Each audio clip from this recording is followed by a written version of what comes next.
Hey guys, well, welcome to part 2 of the custom 4-link air ride build for my C3500HD. I'm going to spin you around, I'm going to show you what I got for this week and what I'm going to start working on.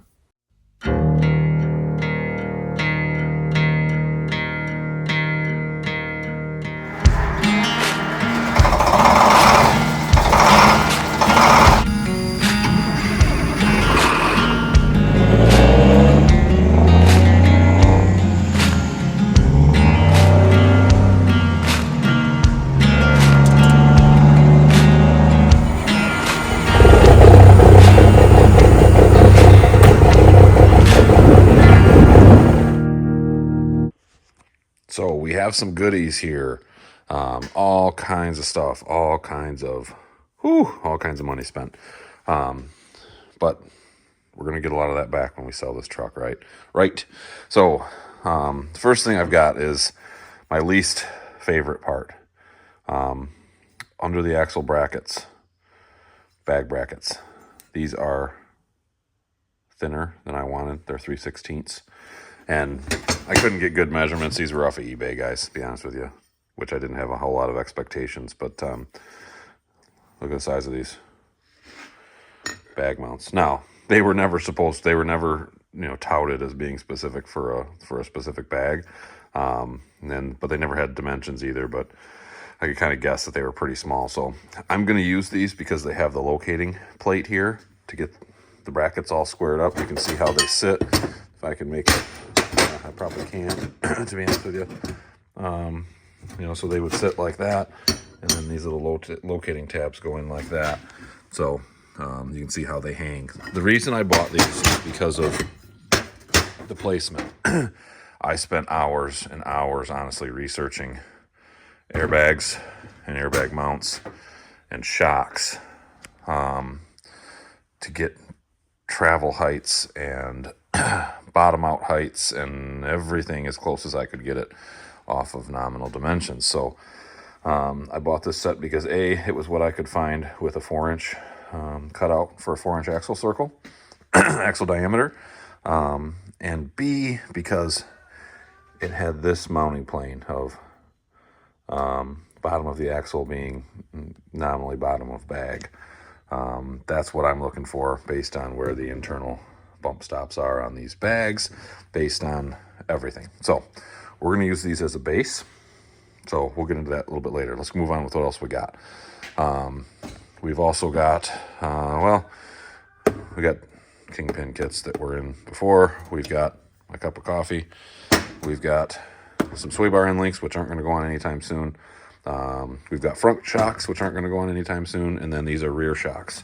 The rear shocks, to be honest with you, these are off of I went through a million shocks trying to find the mounting style that I wanted, along with the overall travel. A lot of shocks, especially front shocks, is what I found on trucks have, because I was looking for something in this weight range, a 3/4 ton at minimum application. A lot of these shocks don't have very much travel. So what I was able to do is take the travel of those shocks and match them almost exactly to what the travel of these bags are, which is about 11 inches in this case, which is what I wanted, for an air ride kit that's going to go from ride height down to dumped. I need some travel. So we got it. Those are actually off of a 450 pickup, just like mine, but a 2-wheel drive version. So at any rate, they fit. They're going to work. We got some bolt-in stud-style mounts for those.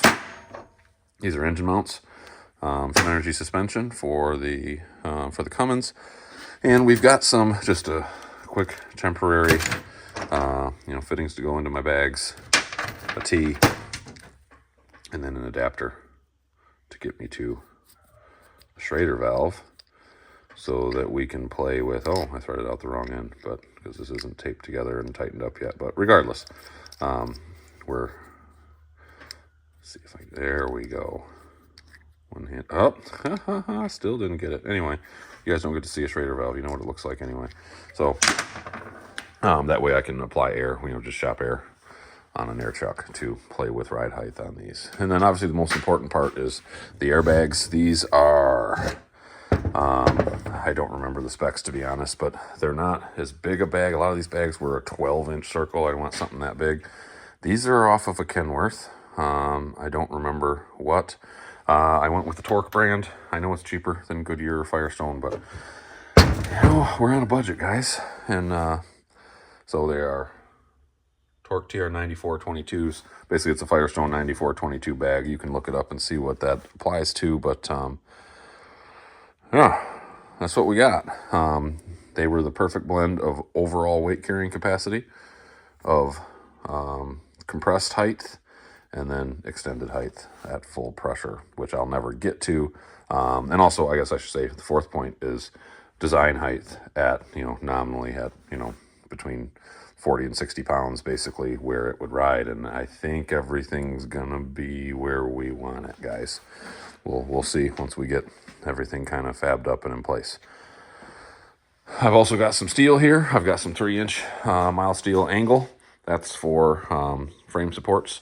The bag will be under the frame rail on this truck. That's why I wanted that below the axle mount. That allows me to go directly underneath the frame rail still without sacrificing dumped ride height. So we got some steel to cut down for those angle brackets. And then I've got a piece. This was supposed to be 3/16, but my guy, when I ordered it, misheard me. So we got 2-inch, quarter inch 2x2 tubing. A little heavier than I wanted, but that's life.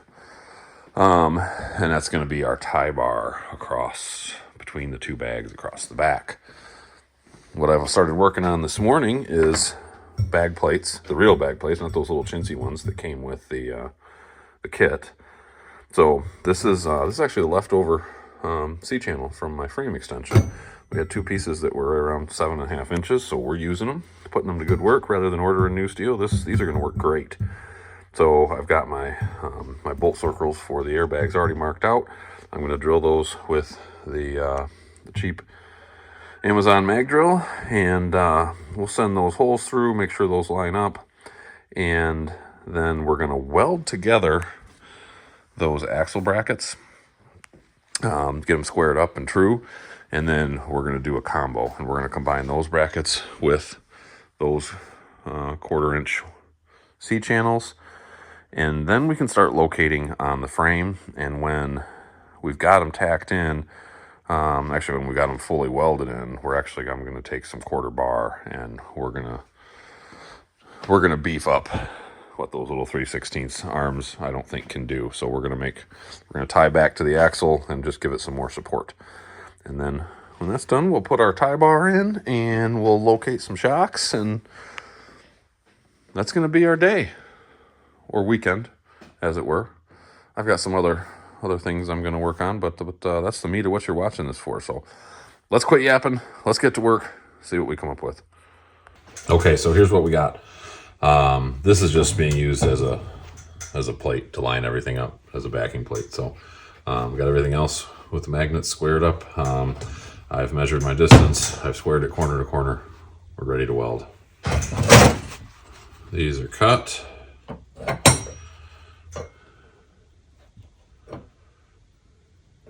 And we're just going to eyeball those because that's all we need.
Okay, there they are, welded up. There's our bag brackets.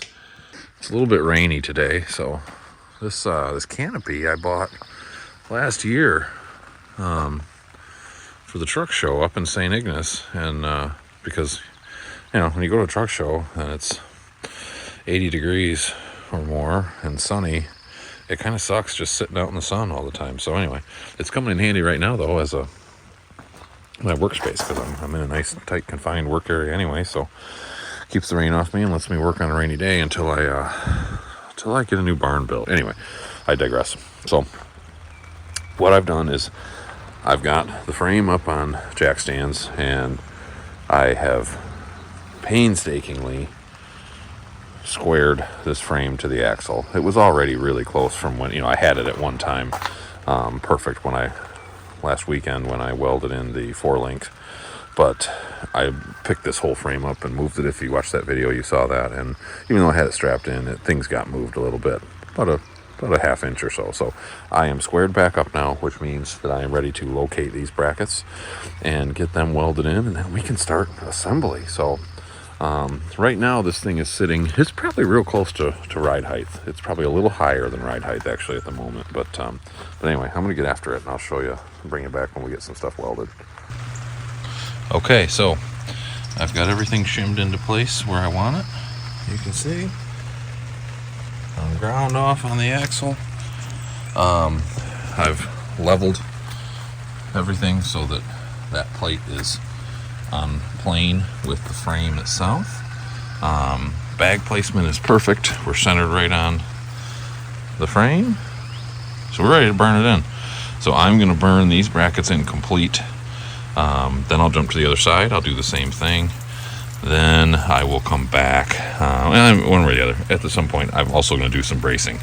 So this is where I talked about doing some bracing. I'm going to come off of these C-channel plates and back to either the axle itself or the 4-link brackets. Might actually be a better choice.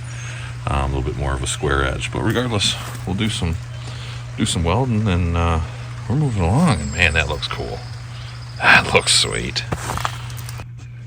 All right, well, that one is burned in completely all the way around, and then you can see that that piece of 2-inch quarter bar that I added. So that is tied back to the 4-link. It's not going to focus, but it's tied back to the 4-link bracket. It is tied to the axle itself, and then it's tied back to the bag bracket. So I think that's going to be sufficient for what we want to do. And there we go. There's the first airbag bracket in place. You can see we're lined right up on that frame rail, centered on it. Now we can put an angle iron coming off of here. Again, we're above ride height. You can see top of tire to frame. Ride height is going to be a lot closer to tire to frame, so it's going to pull us down to about 3 inches below where we're at now. 3 inches is going to take us real close to where this bag is sitting at rest. So I think we spec'd the bags right. We'll see. Okay, well, as you can hear, it is just raining, but this little pop tent is coming in real handy. My welder's dry. My leg got a little wet when I had to lay in a certain position and stick it outside the tent, but at any rate, we've got both brackets burned in completely. Looking right. Took a lot of measuring. Guys. A lot of work with the tape measure and level and square, and just getting everything as just so as I could get it. So, but I'm very happy with the end result. Brackets are in. So what I'm going to do now is, before I do anything additional, I know I've got everything squared up and where I want it right now. So I'm going to weld in that tie bar across the back of those plates right now. So I'm going to get a measurement, burn that in. And then it's going to be kind of fun, because we're going to stick some bags in here and get this thing up off the jack stands, let some weight down, and do some configuring. All right, guys. Well, I hope that this is recording. got my mic plugged in. So as you can see, I've got the tie bar welded in across the back. It's a little bit wet. You might not be able to see that in the camera, but I hosed it off so I don't melt my brand new airbags. But it is time to get these airbags set in place, and then we're going to let some weight down, and we're at the fun part. Well, it's all fun, but and actually also means it's time to get this damn welding jacket off.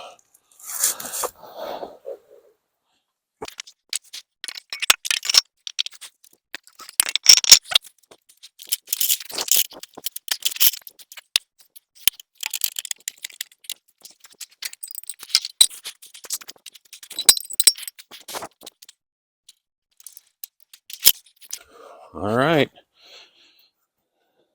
We didn't do. I'll show you guys this in a minute, but that axle is sitting about a 1/4 inch from the bottom of the frame on the one side where there's a knurl in the frame. Sweet.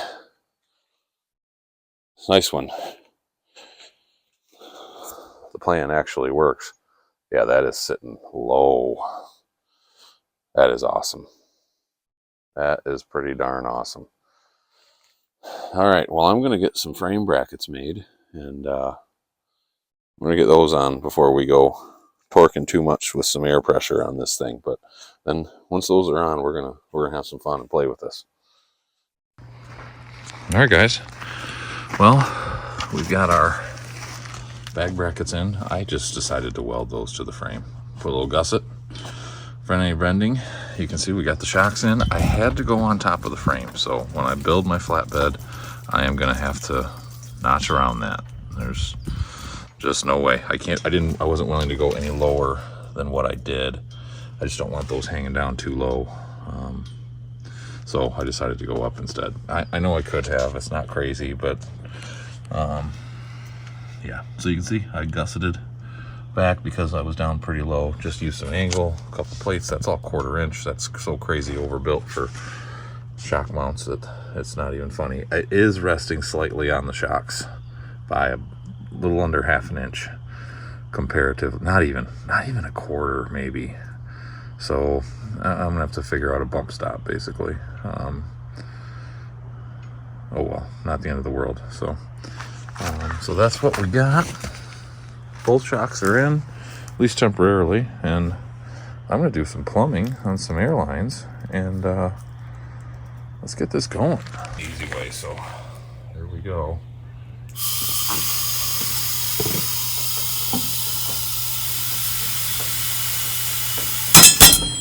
Oh, forgot about those.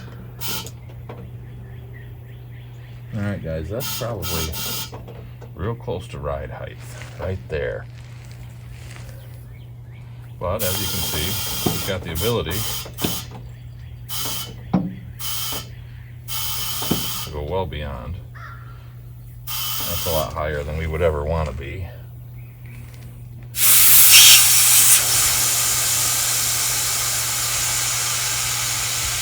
Oh, I love watching that axle just not move, that pinion angle. So again, that right there is very close to ride height. I'm gonna set you up and give you a little different angle.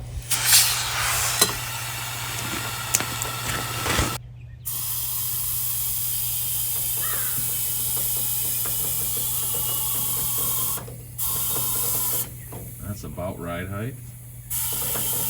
We can keep going if we want.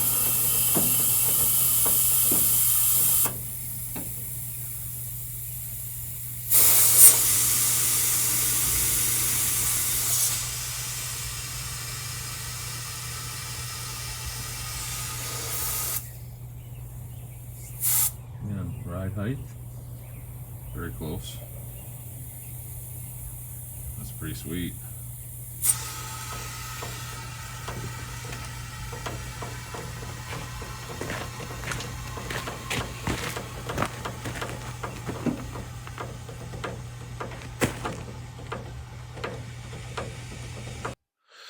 All right, so it is the next day. It's a much nicer day. And just got a couple odds and ends to finish up on this what you're going to watch anyway in this video of the ride build. So for the Panhard bar, we want this to run as level as possible. And I'm somewhat limited without doing some modification of the height I have. I should have cut that just a hair more to begin with. I cut it back to just to let me figure on it a little bit. So if I run there, and I want it to come over as far as possible on the axle to give as much. That's going to be about as close as we're going to get it. We may not be perfectly level at ride height, but we're going to be close. All right, well, that's where we're going. So if you can see, we've got a flat here on the top of this Dana 80, and that's what we're going to use. It actually works out to the width. Oh yeah, perfect. We can weld right there. That is going to be perfect. I'm going to come right after that notch, and that's where the Panhard bar is going. All right, I'm going to get after it. All right, guys. Well, bring you back. I did a whole bunch of welding. Struggled with the Panhard bar. Got it all welded in and actually had to do 50% of it over because I didn't take something into account. Did weld in some bump stop mounts. I don't want to have to try to figure out a way to drill a hole in the bottom of the frame. I actually have bump stops coming today because of silly Amazon one-day delivery. So I've got 2-inch bump stops coming on a Sunday, but just got some fat. I'm not even going to bolt those in because I'm just going to take it right back out. But anyway, I got some 2-inch bump stops, some 3/8 studs, or holes for 3/8 studs. And you can see I got a little bend in that one to keep it flat, and a gusset back. And then this one I worked into the Panhard bar mount with a little, same thing, triangulated gusset back.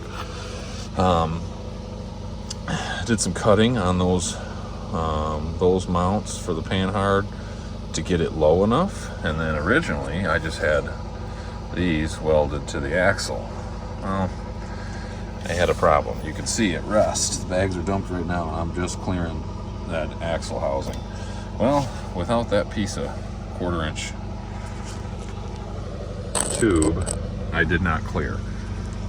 But I also wasn't quite level at ride height. So, to be honest with you, I've not tested this yet. We're going to air this up and see what she does. But yeah, so anyway, I tore this back off, welded in this lets me get a better weld penetration on this thick housing. I get a box weld versus just these tabs sticking up, so I think it's actually a much stronger setup. But all right, let's set you guys up. Let's check this out. Okay, so I hope this works. I got you on the bottom of the frame right now, so by the time we air up, you might still be able to see what's going on. So I'm going to come up to approximate ride height, and let's see how level that Panhard runs.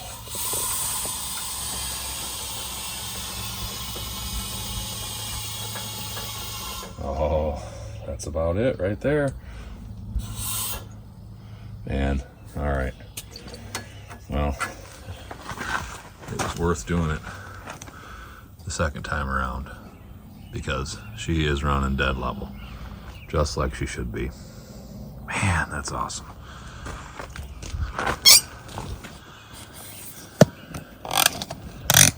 All right, there we go. Again, I'm not saying that's exact ride height. We'll set that final, you know, when we do the final, once there's a body on this thing, but that's real close. So, all right, guys, that's gonna just about do it for this video. That is the never before done it DIY fabrication of a, well, half fabrication. Again, I bought the 4-link kit and the Panhard bar kit from Nfamus Metal out of Texas. That's Nfamus. I'll put a link in the description for you. Awesome stuff. Like, I mean, incredible welds. Makes my stuff look like pure trash. But you know, a combination of the Nfamus kit and some Kenworth airbags and some eBay brackets and a whole bunch of homemade fabrication, and we've got a custom air ride kit. I think it's going to work pretty damn well. All right, guys. Thank you for watching. As always, hope you have a great week. Take care.